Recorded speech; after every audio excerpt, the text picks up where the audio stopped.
Welcome to Health Systems CIO's interview with Dr. Zafar Chaudry, SVP, Chief Digital and Information Officer with Seattle Children's. I'm Anthony Guerra, founder and editor-in-chief. Dr. Chaudry, thanks for joining me. Thanks for having me, Anthony. All right, very good. For the few who don't know you, you're a legend now. For the few who don't know you, a little bit about your organization and your role. So Seattle Children's Pediatric Health System in the Pacific Northwest. We're spread out across Washington, Alaska, Montana, and Idaho. And yes, we take care of kiddos here in the Pacific Northwest. My role leading the IT team all the way from infrastructure through to digital health and analytics all sit under in information technology at Seattle Children's. All right, very good. So, we're going to talk. You're doing a session, speaking in a session at the Fall Forum, at the CHIME Fall Forum. Stay calm and operate on. Cybersecurity meets patient care continuity. A huge issue. Um, I feel like there's momentum and there's traction around. I feel like it's evolved over the last 2-3 years to where people are really, from the IT side now, are really starting to do more to work with the clinical side of the house in preparation for a cyber outage. I don't feel like that was happening a few years ago, but it was an issue that I would ask a lot of questions about. And I almost think of it as, the danger here is that there's sort of a dead space between how far IT has taken the ball, so to speak, and how far where the clinicians are, and that there's like a gap, almost like where you drop the baton if you're passing the baton. But I feel like that gap is closing, and I feel like IT's doing a lot more work now around resilience and clinical continuity, and I believe that probably usually involves emergency management having a role in there. Can you tell me about that topic? Obviously, this is going to be somewhat what your session is about, but please go from there. Thank you. So certainly, I agree that certainly over the last 6 months, there has been an uptick in obviously cyber events and awareness around cyber events. I do think that the clinical teams are more aware because IT has been testing their own teams through fake phishing attacks, hearing about what's happening at other hospitals that have been affected. But I think it's that fine balance between clinicals teams' jobs per day is to take care of patients, and there's a massive amount of burnout on the clinical side. And so, how do you balance training people in business continuity versus them doing their day job? So, I think IT has a huge component in this, which is the disaster recovery piece, right? We have to get systems back to whatever we've agreed with our health system on around uptime, recovery point, recovery time. But from a business continuity perspective, which is the most important thing, I still think we have a massive amount of work to do. I don't think people get the right level of training. We don't do enough tabletop exercises, although we have now started to do those. We are not taking time to communicate to teams what this means and how this will actually all come together. And yes, absolutely. We, certainly at Children's here in Seattle, we work closely with our emergency management team and our clinical incident management team. Mm-hmm. We've Mm-hmm. decided that if we had any form of incident, and we tested this with the CrowdStrike piece, we let the clinical incident management team run the incident, and we were supporting that incident. Because fundamentally, the decisions that are made have to be made with a clinical eye, not with an IT eye. And we are there to support getting the right systems on first based on a level of priority that shouldn't be set by us, but should be set by the people who are doing the frontline job. And that is still, we're far behind in how do you do all those things. And there's a difference between let's sit in a room and do a tabletop exercise versus a real-time event. I think that's something we have to think about. So there's a lot of work to be done. How do you find the bandwidth to do that work in an extremely busy day? And the other question I always ask myself is, can I actually ever really be prepared? And I'll give you an example. As we were thinking through some of this here at Children's, and I walked around talking to a whole bunch of people, what we learnt was, because we're so reliant on IT systems now, we don't even have enough paper in the organization if we were to have a downtime. Then I realized we don't even have enough pens because people don't write anything down anymore.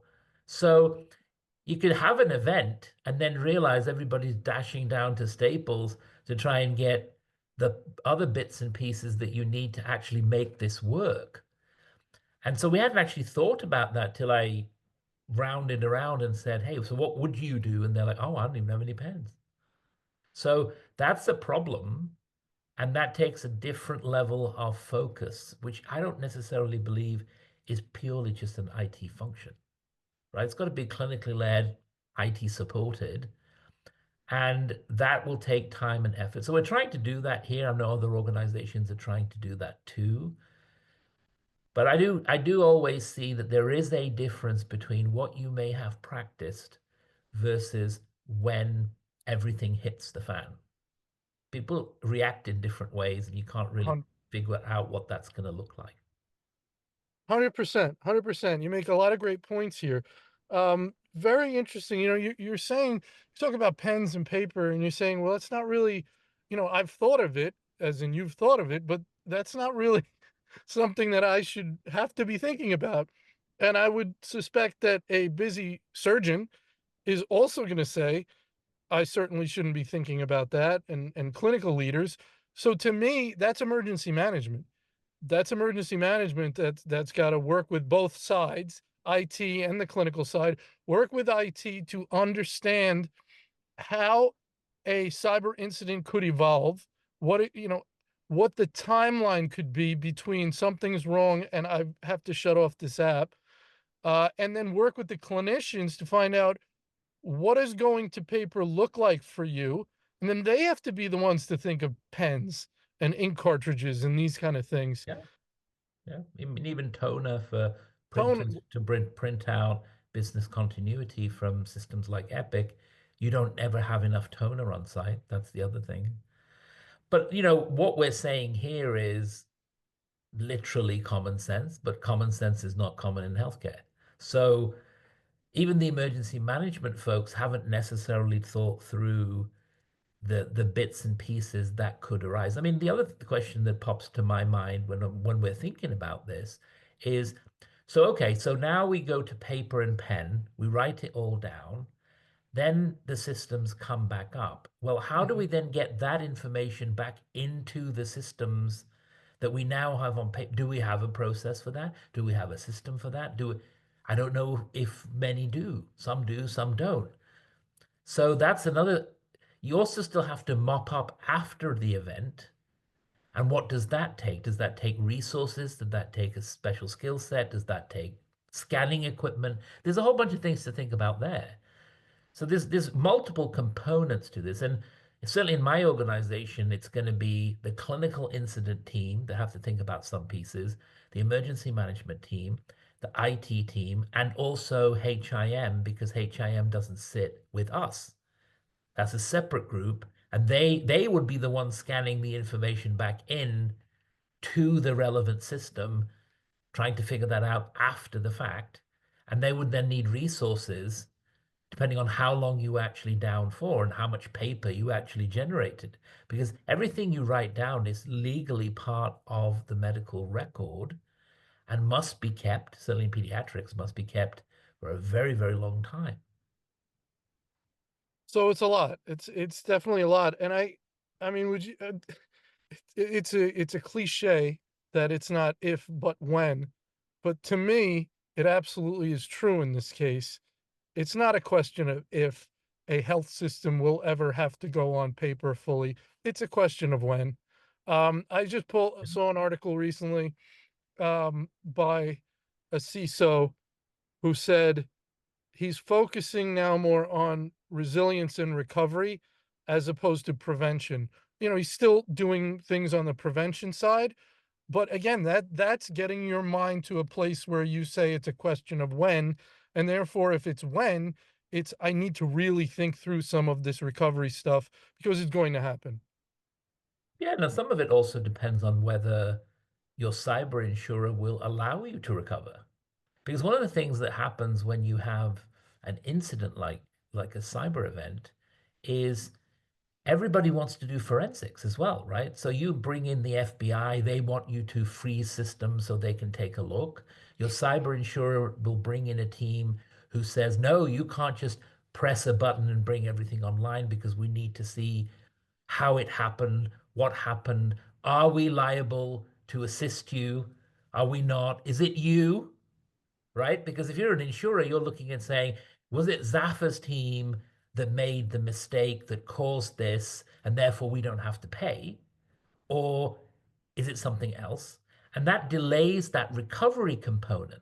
So I could have an RTO and RPO that could be hours, minutes set up with a vendor that's been affected, but I may not be able to push the green button to say just recover it, because then you'll lose all your forensic evidence that people want to do all the traces. And then, of course, the other component to this party that we're talking about is going to be legal. So our own legal will come in and say, hey, you have to do this before you can do X. And I'm Yeah. sure that's really difficult to communicate that through to clinical teams who only want one thing, right? Which is get the system back so we can continue to do the good work that we do. So I think there's a lot of moving parts in this machine, and it takes a lot of thinking. And I don't think that most organizations really have one individual that should be trained to coordinate all of this. I think that's a missing piece in the cog of Yes, all of this, right? You absolutely. need a director of, Yes. maybe I would call that person a director of chaos. And that person would come in and they would understand the various parties and components, but bring some method to the madness. And they should then be in an incident empowered to decide what is actually going to happen. Because you see all these different parties, even when we had the CrowdStrike incident, you had all these people giving their opinion, but we couldn't really figure out who the one individual was who would decide the next step because Well, everybody wants to be that person.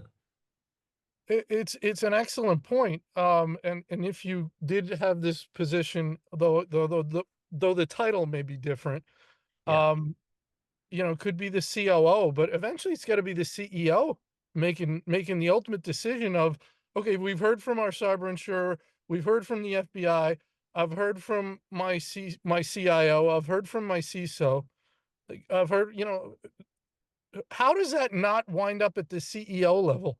Well, you would think so, but then I would argue that let's look at the CEO spread across the country. Are the CEOs really understanding all these components themselves? Have we missed a thing? Should we be also training the CEO separately to understand the etiology of a cyber event? Totally. We should, right? Absolutely. We probably should. But I mean, Absolutely. if we took a poll, Anthony, how many people do you think have actually done that? I know I haven't put my boss through a cyber event training program, even of 1 hour. So we've done tabletop exercises, Yeah, but that's kind of different than, hey, there should be a formalized 90-minute discussion about 100%. My you, opinion. boss, need to do these things when this happens. Because you could be talking about not, existential for many businesses, they're existential, probably not for a health system, but you're talking about major, major impacts to the entity, and I don't see why that wouldn't rise to a CEO level. To be worth their time to get some sort of preparation on, here's how something like this could evolve. Here are the kinds of decisions, here are the kinds of parties that could be involved, here are the kinds of implications, here are the kinds of decisions. I don't see how anybody other than the CEO ultimately makes a decision of weighs all the risks and all the factors and ultimately says, bring us back online. So sometimes you might be overruling one of the many voices that are saying, well, especially when you have opposing viewpoints. And I would love, based on what we're talking about here, I would love to see a cyber vendor come up with a program called Cyber Events for CEOs. Mhm. Absolutely would be a winner, right? Mhm. And I would get my CEO on that course Mhm. because it's so important. But I don't think anything like that actually exists. Mhm. And when you look at the CEOs of companies that run security products, even when they testify on the Hill, they don't know what's going on in their own company. So there's definitely a gap, and I think you've hit the nail on the head. Is there's pieces missing? Is there a roadmap, a jigsaw puzzle that anybody's ever published that said here are all the moving parts to this machine? Mhm. Mhm. Can you check the boxes of all those moving parts? And I think there's a gap there. So that could be a winner for someone, right? Somebody who specializes in this space could Mhm. build that map, allow us to have a framework checkbox, and where there are pieces missing, like this cyber event training for CEOs in a incident, could be a 1 hour online training course that every CEO should take once a year just to brush up on all the things that may happen and all the things they may have to make a decision on. But I agree, that is the captain of the ship for every Yeah. organization. But I think there's gaps, but you will find that when incidents happen, there will be a whole set of disagreements. And I can tell you that I personally have been through a cyber incident when I was in the NHS. The NHS was hit by a massive ransomware attack from WannaCry, and my organization actually wasn't affected because we took some steps when we knew this was coming down the pipeline. And in that particular scenario, it wasn't the CEO, it was me informing the CEO, we need to do this, this, and let's do it now, and getting his agreement on it versus him leading the decision-making process, because that was years ago, so therefore there was even less understanding of what Mhm. cyber incidents are.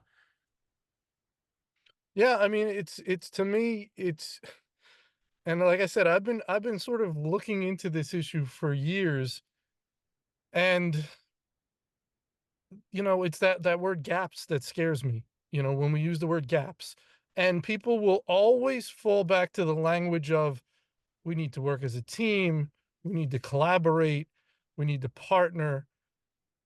Yeah, okay, that makes me really nervous when we're talking about ultimately making sure that it's covered, that the process is covered, that the scenarios we come up with are covered, and someone has responsibility.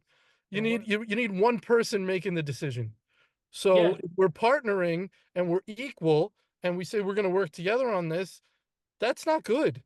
I want one person ultimate. You can partner all you want and you collaborate, but I want to know that one individual, and I want to know their name, is ultimately responsible for this. That's how I feel. No, I agree. I think there is a time for collaboration. And even in an incident, you do collaborate between multiple teams. But at some point, whatever the decision is, turn systems back on, hold for forensics, whatever, one individual has to be the responsible officer making those decisions. You can always agree to disagree, but at some point you have to agree to move forwards. Otherwise, you have paralysis, right? You're never going to get to where you need to be. I don't think that that's fully baked. I have not seen that. I mean, there's probably health systems that have all of this. We've got it under control. We know what it is. I would love to see that playbook, that, let's build the dummies guide to cyber events for healthcare. But we don't, I'm not sure we have that. So we've practiced bits and pieces, but how do you gel that together in a real live simulation event with who knows what their responsibility at the time is? I would argue, as the person leading tech, I'm not really sure what I'm responsible for. I know I can get the system back. I know what steps my team will take, but I don't know if they need it back. When do they want it back? Who's going to authorize that? Is the insurer going to block it? Is the FBI going to tell me, look, step away from the console, right? I don't know. Well, it's a heck of an issue. Let's just touch on one other element of this that you mentioned before. And this, I think this is a core part of the whole discussion. People are super busy. right? They're really, really, really, really busy. And these tabletops, to do them properly, you need a lot of high level people for quite a bit of time, and probably do that multiple times. And sometimes it's hard to get that level of participation, especially when we talk about the gaps in their mind, which may be like, yeah, this isn't really my thing, or someone else is going to ultimately make the decision, or whatever. So it's interesting how that there's a correlation there. Yeah, yeah. I think there has to be the carving out of said time. I think you'll get participation from clinical teams if you give them protected time to participate in these exercises. It should be built into the annual program of a health system. Protected time should be offered. Exercises should take place. If you do that, then people will actively participate and they will learn.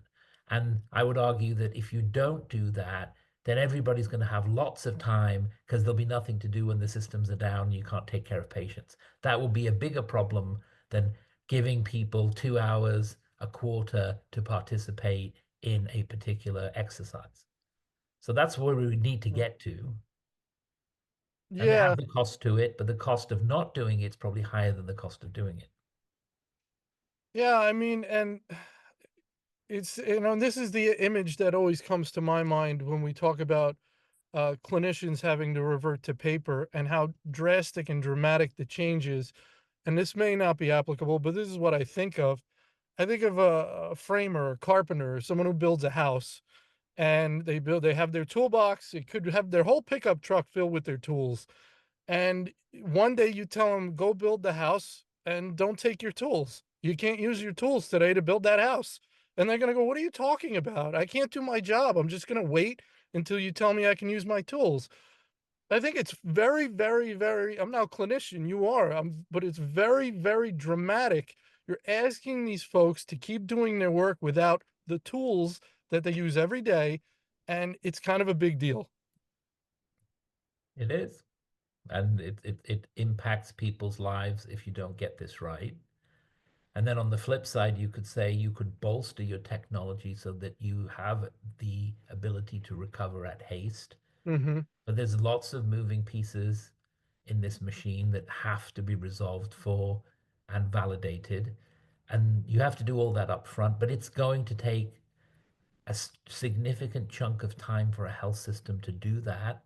Yeah. And that's where you sort of fall down because this is just one thing of many things that people need to train on, right? On a daily, monthly, annual basis.